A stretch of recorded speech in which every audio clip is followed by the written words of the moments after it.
Hey everybody, how are you all? My name is Surbhi Shrivastava and welcome to our YouTube channel. Guys, हम लोग आज इस topic के बारे में बात करेंगे कि जो चेक बाउंस होता है वो किन किन रीजन से होता है, ये बाउंस क्या होता है।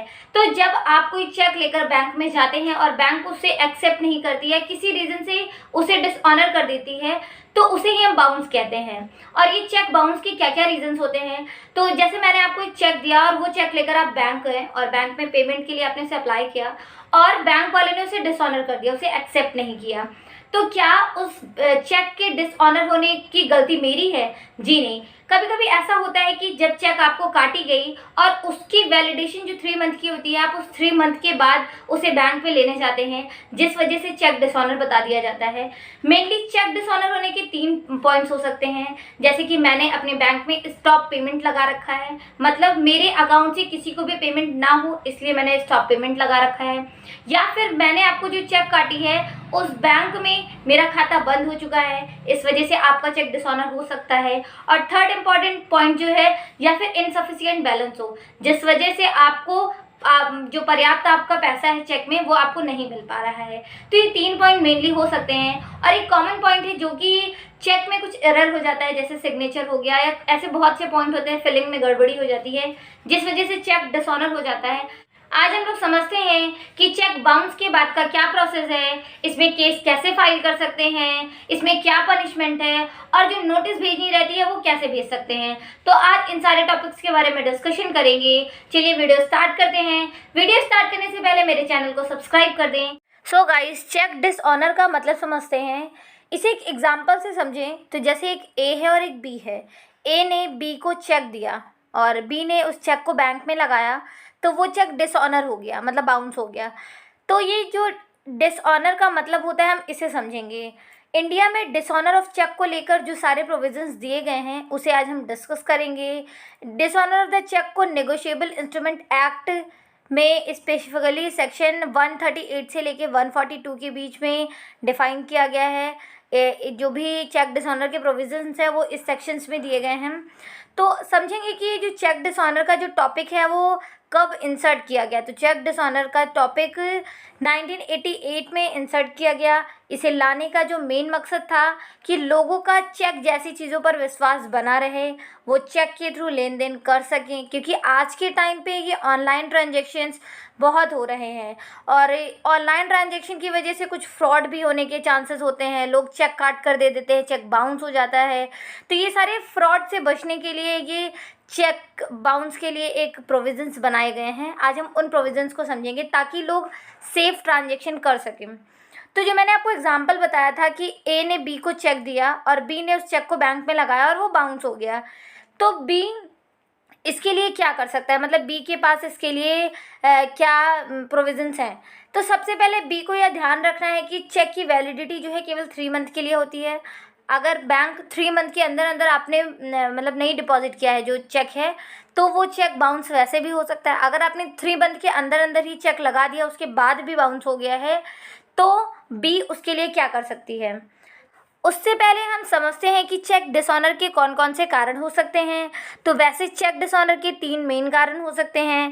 पहला, इनसफिशिएंट फंड्स, मतलब चेक पे करने के लिए उसके पास पर्याप्त बैलेंस नहीं है। सेकंड, क्लोज अकाउंट, मतलब जो खाता धारक है उसका अकाउंट बंद हो गया है या उसने किसी वजह से बंद करा लिया है, ये दूसरा ऑप्शन हो गया। तीसरा क्या हो सकता है, तीसरा स्टॉप पेमेंट, मतलब उसने अपने अकाउंट में स्टॉप पेमेंट के लिए लगा दिया है, मतलब उसके अकाउंट से किसी को भी पेमेंट नहीं किया जा सकता। तो ये 3 प्रॉब्लम हो सकती है जिस वजह से चेक डिसऑनर हो सकता है। अब ये क्वेश्चन उठता है कि बी को कैसे पता चलेगा कि उसका चेक डिसऑनर किस रीज़न से हुआ है। तो ये रीज़न समझने के लिए जब आप बैंक में चेक लगाएंगे और बैंक जब बताएगा कि अब चेक डिसऑनर हो गया है, तो वो आपको एक ओरिजिनल चेक देगा और उसके साथ आपको मेमो रिटर्न करेगा। उस मेमो में ये लिखा रहेगा कि चेक डिसऑनर का क्या रीज़न है, किस वजह से चेक डिसऑनर हुआ है। तो जैसे ही चेक डिसऑनर हो जाता है, क्या उसके बाद जो चेक देने वाले के ऊपर आप तुरंत केस फाइल कर सकते हैं? नहीं, ये भी एक क्वेश्चन है। तो चेक रिसीव करने के बाद और मेमो मिलने के 1 महीने के अंदर बी के पास ये ऑप्शन है कि वो ए को नोटिस भेजें और नोटिस भेजने के बाद वो पेमेंट उसमें डिमांड कर सकती है, क्योंकि शायद ए को इस बारे में जानकारी ना हो कि उसके अकाउंट में बैलेंस नहीं है। कभी कभी ऐसा होता है कि अदर फैमिली मेम्बर्स भी आपका अकाउंट यूज़ करते हैं और आपके अकाउंट से पैसे निकल जाते हैं और आपको पता नहीं रहता कि आपके अकाउंट में पर्याप्त बैलेंस है या नहीं। इस वजह से जो बी है उसे ए को नोटिस देनी होगी और वो नोटिस 1 महीने के अंदर ही अंदर देनी होगी और ये नोटिस भेजना मैंडेटरी है। अब ये जो नोटिस भेजेंगे वो आप किस लैंग्वेज में होगी, ये भी बात होती है। तो जो आप नोटिस भेजेंगे वो नॉर्मल लैंग्वेज में हो सकती है, ऐसा नहीं है कि वो नोटिस कोई लीगल लैंग्वेज में भी हो। आप नॉर्मल लैंग्वेज में भी नोटिस लिख सकते हैं और उस नोटिस को आप भेज देंगे और उस नोटिस का रिस्पॉन्स 15 दिन के अंदर ही अंदर आ जाना चाहिए। अगर 15 दिन के अंदर रिस्पॉन्स आता है और पेमेंट हो जाती है तो केस फिर फाइल नहीं होगा। अगर रिस्पॉन्स नहीं आता है तो आप उसके ऊपर केस फाइल कर सकते हैं। और ये डिसऑनर ऑफ द चेक का केस कैसे फाइल किया जाता है ये समझते हैं।